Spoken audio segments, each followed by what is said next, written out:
Hey y'all, so I'm gonna make a quick video.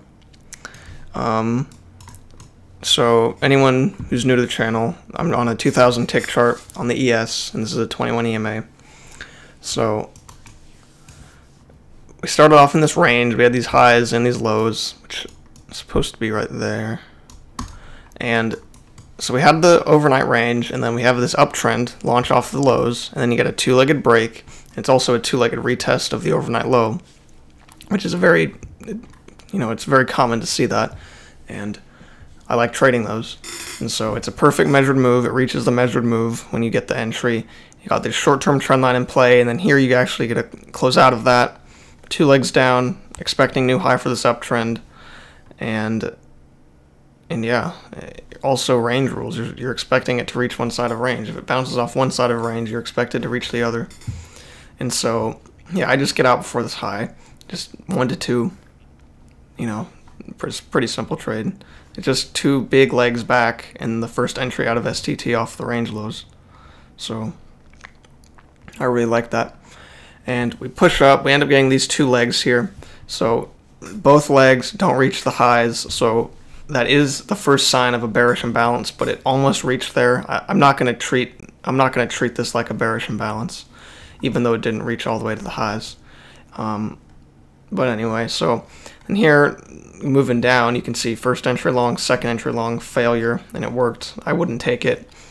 I don't like here, if I draw this just off the first swing, which I guess I already have a channel drawn there. What am I doing? So it would be more like this at the very beginning. I do not like taking the reversal patterns that close inside. I want it to have a break because it could have a break and stop you out. And going for a decent target, I don't think that that's high probability. In this particular case, it's like it looks like you got room to the other side of the channel because it is kind of a knife fall in there. And so I'm kind of looking into that more. Usually how I trade is I just, I want to break. And so you just don't get that. So I don't think that there's necessarily a high probability setup for a decent target. But anyway, so we have this leg down, break, new low. So the downtrend played out with a break and a new low. It's not a very big bearish imbalance. I don't even consider it to really be there. Most breakouts fail. The downtrend played out. Now, someone was asking about this. When I took this trade, I first drew the trend line like this, and I had an overshoot. But if you draw it like this, right here, it does not have an overshoot. And I decided it's fine because a lot of people would draw them like that and consider it an overshoot and trade based off of it. Now, even if it did not have an overshoot like that, it is at a perfect context area, and maybe what I should have done differently, I think there is one thing I could have done. How I saw it was I saw it as with a overshoot, but I'm starting to think maybe it didn't, and if it didn't, and if I were to take this trade knowing that it doesn't have an overshoot, then I would have lowered my target a few ticks just to get out at this high, not try to push it too far. But I think it's a good trade. It's at a perfect context area. The downtrend played out. You're playing the range rules. But yeah, I think it's fine. I mean, it's not invalid to draw it like that. It has an overshoot. I think it's fine. You can draw it the other way too, and that's also valid. And there's a couple ways to draw trend lines sometimes, and I honestly think it's fine. So you have this first entry short, second entry short. To me, that doesn't look like much. It's just to the tick, and it already has a break in new high. And then by the time that you get a bigger picture reversal pattern, it's already so choppy that there's no way I'm going to take it. Here, let me draw a visual. So just no way. And then you can get a breakout pullback. It's very subtle, and it's not really much of a breakout pullback. It's really just a bounce and then a breakout that doesn't really pull back until over here. But you can kind of see what prices are doing. Price tried to push out, pulled back, and then took off. So you can still see the price action even on that really, really small level. But yeah, it would have been good to look for a long here. It's just way too choppy. I didn't think it was worth it. It could, because when it breaks out of this range right here, it also has to play range rules. Now, this range is stronger. It's probably going to win out, but sometimes it will just go out the other side of the range, and then it'll end up playing out here anyway, and then there's just more noise in here. So I just don't think it's worth it. And anyway, so let me remove that for now. We push up. We have a couple legs up at this point. Now, to me, this does look like a two-legged correction, even though it ticks higher. I mean, the bodies are around the same level. I mean, the bodies are higher there as well. But really, it's just 2 legs back to the EMA. I didn't take it, and it was because it wasn't perfect. Now, the way I should have traded it is a failed breakout, because you have the range. Or let me draw it. You have the range. There's a clear breakout. Most breakouts fail. I feel like I should have just wrote it to the high, and then when I drew this, or have it here, when I drew this, it felt like it was kind of holding off this trend line, but I was thinking, well, it didn't reach the highs, which actually it looks like it did. I had them, I guess I had it off of there for some reason. I was supposed to have them from there. So it did reach the highs, but I really just didn't want to. I felt like it wasn't a confirmed channel because it broke before 3 confirms, but really, I mean, that's basically a hold. Now, I draw this. It closes out of STT. If you draw it like as far as you possibly can off that corner, then it doesn't, but I generally don't do that. I just draw it to what looks more natural. So I think it's probably a good trade. I mean, I didn't take it. Oftentimes I don't take the third bounce trades that are in the middle if they aren't perfect, and it's technically not perfect. It does go higher, but it's most likely just going to play as 2 legs back. But with the channel not confirming technically, I just skipped it. But I should have wrote it to the highs. That's what I should have done. And I'm not just saying that because I see it work. I'm saying that because it's a clear failed breakout, test of the EMA, and basically a third hold. But if you think it's not a good trade, just in the moment avoid it, because back test. I mean, hindsight is 20/20. So, I don't want to say I should have taken. I'm glad I didn't take it if I didn't feel like it was good. Whatever. So, we're in this uptrend here. We hold again. I don't think there's anything there. I don't want to buy a breakout, even if it's inside the trend. I don't want to buy the breakout, and I can't short the breakout either, because we have the uptrend in play. I can't go short. So skipped everything in there. We had this break, and we do not make a new high. We just break, fall out. Then we have these attempts at a new high. So I viewed it as uptrend break, uptrend break, first attempt higher, second attempt higher. I don't think there's any good longs to take in here. I didn't want to buy the breakout of the range, like I said. And so we had 2 legs up. It wasn't quite measured. And I mean, it was almost measured to the tick. A lot of times I like to see more of the body reach up there because I trade big picture. But you basically got 2 measured legs back, but no perfect setup, because you wouldn't have this range at the time. You could start to see it clearly, like once it forms more price action down here and kind of makes this smaller range, and you can really see this. But yeah, I didn't see any good short there, and then I still didn't want to buy the breakouts. Yeah, I might have been able to at this point if I got the range in time, just play this range, and then you could technically have a bullish imbalance of the bigger range. But really, I just wanted the short. I still wanted to fade the main range, and so I waited for an opportunity up here, and so we went into this uptrend. If you draw it, there's a couple ways to draw it. First I drew it a little bit differently. I had it more like that. So that's not quite right. It's over a little bit. And so to me, it was so borderline, and it was also kind of drawn, with the intent of making it as untakeable as possible. It's probably more like this. It still closes in. It's off that wick and that body, and then because I could extend it to every bar technically, and then it's still borderline. So I ended up thinking that it's fine with that STT, but then with this one right here, it has an overshoot, which there's a couple ways. If you draw it all the way, then it has a clear overshoot. If you draw it with the if you draw it off that close with the wick, it fits really well, and you just get a barely overshoot. Here's the thing. It's a breakout of the overnight. Yeah, it's a breakout of the overnight and this range right here. Most breakouts fail. You have a tiny overshoot on one, and then on the other STT, it just barely closes out. I really just wanted 1-to-1, which is why I didn't go for. I didn't want to ride it to the end of the range because there was clearly a couple things wrong with it, but the context is perfect. So I just limited in, but I feel like I shouldn't have done that because almost every time that I do that, it makes 1-to-2. Like even when if I see a trade and I think it's good, but there's a couple things wrong with it, like you can see in my past videos, like every single time I do that, it makes 1-to-2. There's almost every time. So I always end up regretting doing that. So anyway, then I marked this area after the fact. It's one of those areas that there's a couple things right with it and a couple things wrong with it. Now, clearly what you can see is, and if let me move that over, so you see that wick, it is a first entry long, second entry long failure. It's bigger picture than normal, but it is still just a to the tick entry.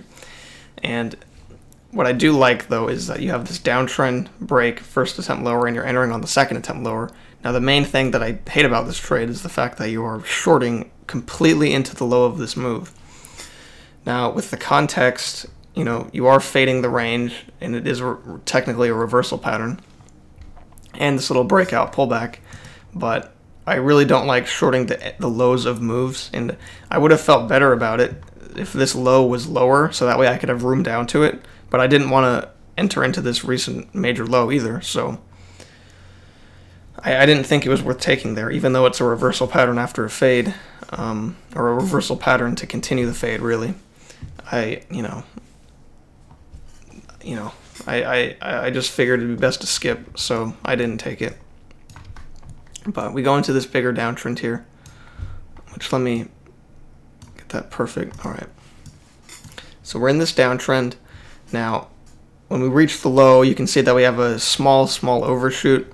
Now, I didn't want to take any longs because I wanted room to this side of the channel. And you just don't even get that for 1-to-1, so I didn't think I should have entered.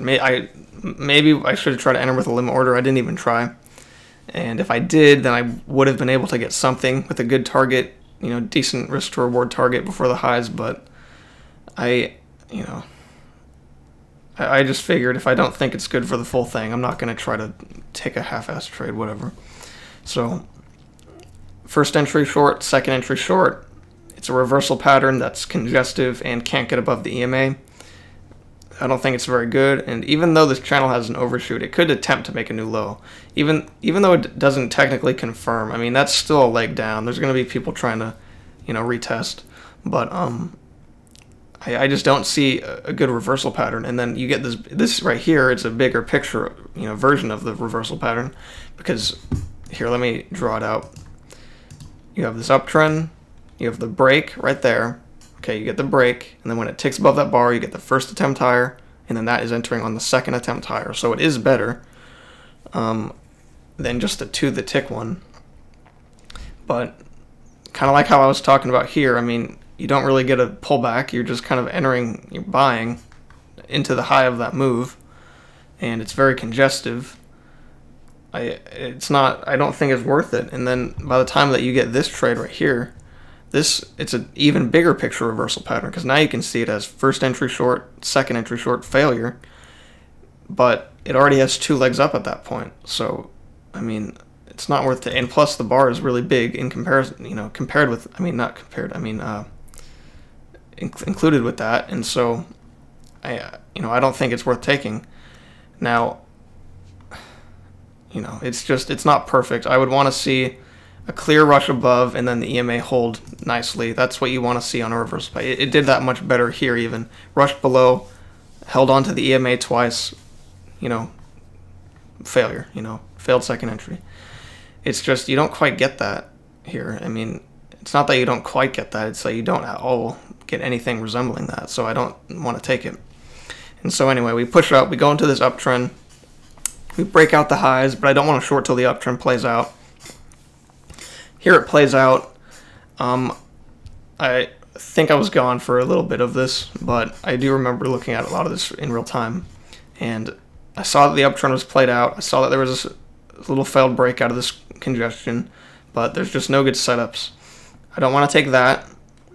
And then when we do get another swing, it closes halfway in the middle of it, so I don't want to take it. And then when you get this failed second entry, that's just a to the tick closing in the middle of the range, and I don't like taking engulfing bars anyway. And then I'm not going to take this in the middle of the range. That would be absolutely terrible risk to reward, so I just don't see anything. And then here, the reason I didn't want to buy anything here is because we only have one attempt to fade. So it's like, yeah, and technically a tick lower and then, you know, entering in the opposite direction, that would be expecting a failure. But I would want to see like a decent attempt before I try to buy. Not one big picture attempt and then one, you know, tick lower. It just wasn't worth it to me to buy anything here. So, you know, you gotta be patient. And trades are going to be far apart from each other. I mean, you know, this is at 840 something, 847 right here, you know, 10. So trades don't happen back to back most of the time. Sometimes they do, but not most of the time. But anyway, so here you have another leg up, so now you can kind of view it as uptrend break, 2 legs up, and then what do you know, you get a bigger correction than after the first leg up. That's very common. So it's not that it's expected, like constantly, all the time, all over the place. But another leg up, it really just gets congestive. I don't want to be buying that high. I want to be looking to fade, and you don't get any setups to fade. It just plummets out of nowhere. And then at this point, when it has this second attempt to fade, because here now you can view it as we broke out again, first attempt to fade, second attempt to fade. When there's 2 attempts at something and it you know, it's either going to succeed or fail. It's not going to just hang around. Prices are going to keep moving. And so when you don't get in on the second attempt and then you start to see it bounce early and then it rushes back above, and that's basically a failed attempt. And, you know, you could say, oh, it faded, it went into the channel, it didn't reach the lows. The range rules failed to play out. Is the point I'm trying to make. So when there's 2 attempts for the range rules that are failing, I mean, 2 attempts to play out the range rules and they fail both times, it's probably going to go in the other direction. And it, you know, I don't see any good setups, but once it completely starts closing above the EMA here, that's a big sign of a bullish imbalance. It had 2 attempts to fade, 2 attempts to reach the lows, and it could not do it. So, you know, that's the sign of bulls taking over. That's a bullish imbalance in the range.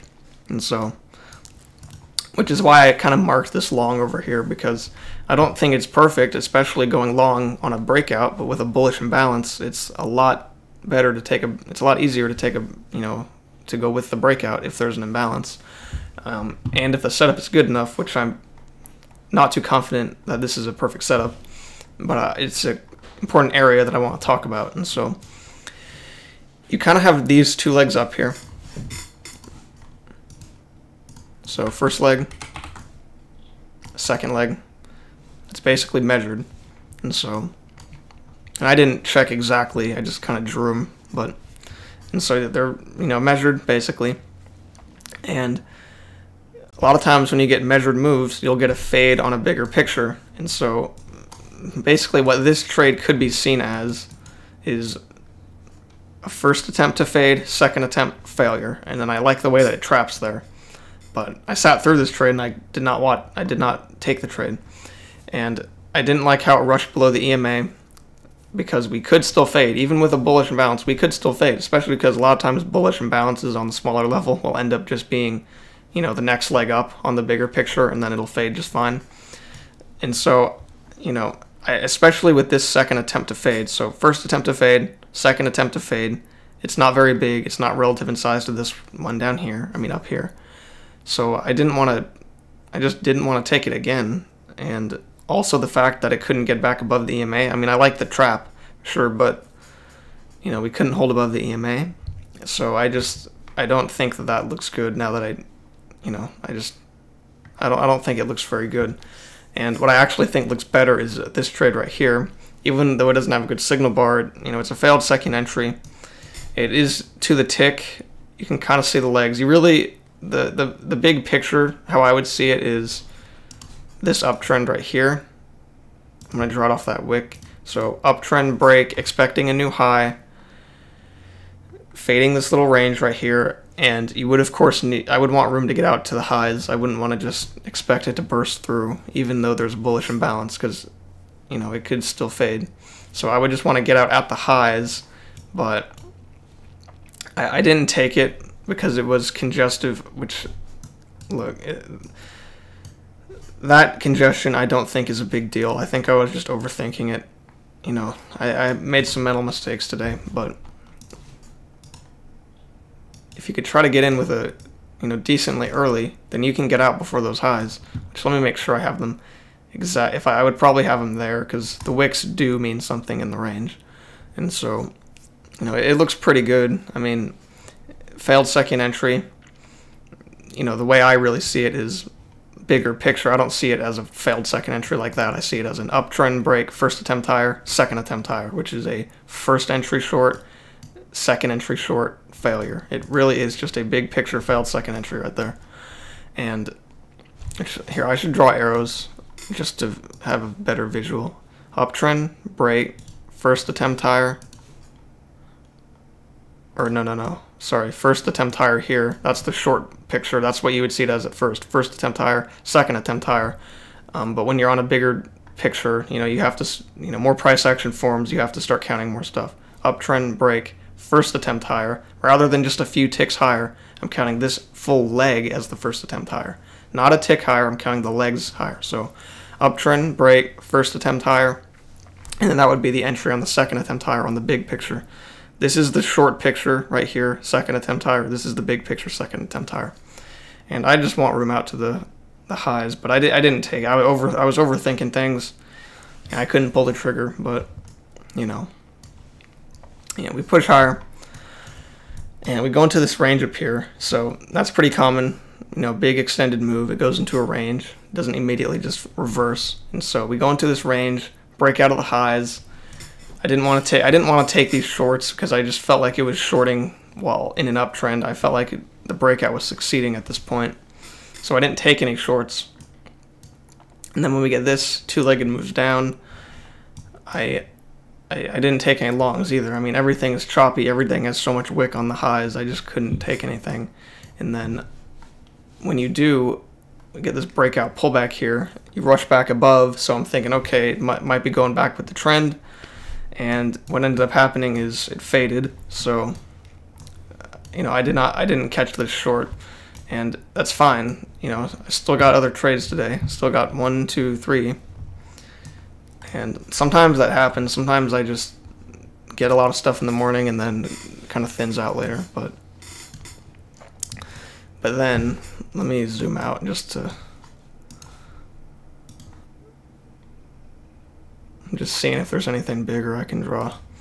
So anyway, we have these two legs down, and so I'd like to see just how measured they are.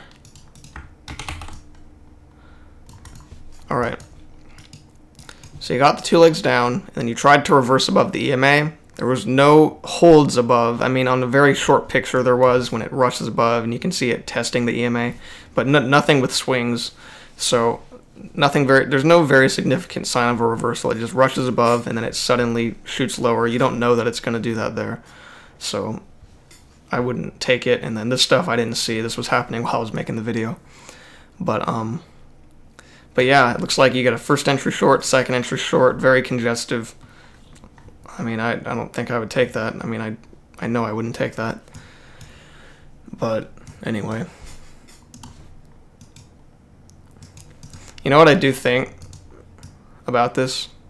I would just play it safe. I mean, hey, if you can get filled with a limit order enough for 1-to-1, I mean, hey, go ahead. But that's not gonna happen. So anyway, I guess that's the video. And yeah, I really enjoyed making this video. Hope y'all enjoyed watching it. And yep, I'll see y'all next time.